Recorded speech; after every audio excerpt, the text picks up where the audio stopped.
Now that we have Xcode properly installed and configured for our environment, we're ready to start writing some code. In this lesson, we'll create an iOS-style Hello World app. Let's begin by going to Doc and we'll select Xcode. This will bring up the Welcome to Xcode screen. From here, we can create a new project by selecting the Create a New Project button. Alternatively, we can go up to the File menu and select New Project. This will ask us to choose an appropriate project template for our project. In this case, we want to select Single View Application. So select that and click the Next button. Now on the options screen, there are two key pieces of information we want to provide. We want to provide a product name and a company identifier. For the product name, we'll select Hello iOS. In the company identifier, we typically use reverse domain name notation. So in my case, I'll specify com.tapharmonic. And you'll notice the combination of the product name and the company identifier create what's called a bundle identifier. And the bundle identifier just uniquely identifies this application from all other applications you have installed on your device. We'll leave the class prefix with its default value. From device family, we want to select iPhone. We'll uncheck Use Storyboards. We'll leave Use Automatic Reference Counting selected. And we'll also uncheck Include Unit Tests. And then click Next. It's going to ask you where you want to save this project. In my case, I'll just save this directly on my desktop and click the Create button. So this has created a new project for us. At this point in time, we can actually go up to the Run menu and click the Run button. And this will launch our application in the iPhone simulator. This is pretty nice. Just by creating this project, it automatically created all of the infrastructure we need to get up and running very quickly. Now the application is pretty bare bones at this point in time, but it is a valid iOS application. You could actually install this on the device. If we click the Home button, you'll see there's an icon that says Hello iOS, and we can click that to launch the application again. So let's start building out some functionality for this application. I'll close the simulator. We'll go up to the iOS simulator menu and select Quit iOS Simulator. And from here, highlight the file that's called viewcontroller.xib. And this XIB file is what's called a nib file. And a nib contains all of your user interface resources. So what we see here is exactly what we saw on screen just a minute ago in the iOS simulator. So let's build out this UI a bit.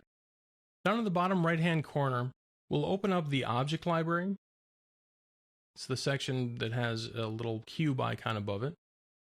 From here, we can scroll through this list and see all of the various components we could add to our user interface.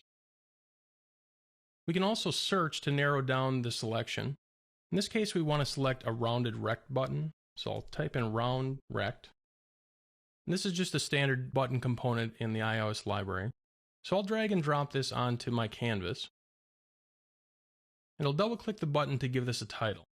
I'm going to give this the label Say Hello. So if we run the application again, we'll now see our button show up in our application. We can actually click the button, and we can see we can interact with it. But at this point in time, it's still not invoking any functionality. So let's quit the simulator once again, and let's wire up this button to some code.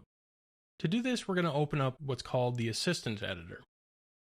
Up at the top of the menu bar, you'll see this button in the middle that looks like a little tuxedo icon.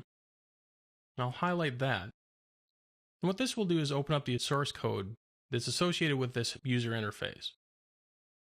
So I'm going to highlight this button and hold down the Control key while you click and drag. And you'll see a little arrow show up. And in between this at interface and at end section, we want to just let go of this. And this will open up a little dialog. This allows us to create what's called a connection. So the connection type we're going to use is called Action. And we'll give this a name of Say Hello. The type is ID. The event is touch up inside. And the arguments, we'll just select Sender. And we can click the Connect button. You'll see over on the right, this stubbed out a new method called Say Hello. Now let's switch back to the standard editor. So I'll click this icon up here at the top of the screen. And we'll switch over to viewcontroller.m. So we'll highlight that. You'll notice at the bottom, here's the Say Hello method. The other code that we have in here is really noise in this particular case, so let's just go ahead and highlight it and delete it. We want to just focus just on the Say Hello method. When the user clicks the Say Hello button, we want to invoke this method and it'll pop up a dialog with a hello message. So I'm going to use a class called UIAlertView. And the UIAlertView is just the standard user interface component for displaying modal alerts within the iOS framework. So I'll create a new instance. And we'll give it a title of Hello World and a message of Hello from iOS. The delegate will specify nil. The cancel button title will specify the string OK. And the other button titles will leave nil. We don't need any additional buttons on here. So this created an instance of UIAlertView. So now we want to invoke the method called show on here. So we'll say alertView show. So now when the user clicks the button, we want to invoke this method, create an instance of UIAlertView, and then show it on screen. So let's go ahead and run the application again. Now the moment of truth, we'll click the button and see what happens. And there we go. We have our UIAlertView being shown on screen with the title Hello World and the message Hello from iOS. It's not important that you understood everything that we did in this example. Frankly, it's not even important that you understood anything we did in this example.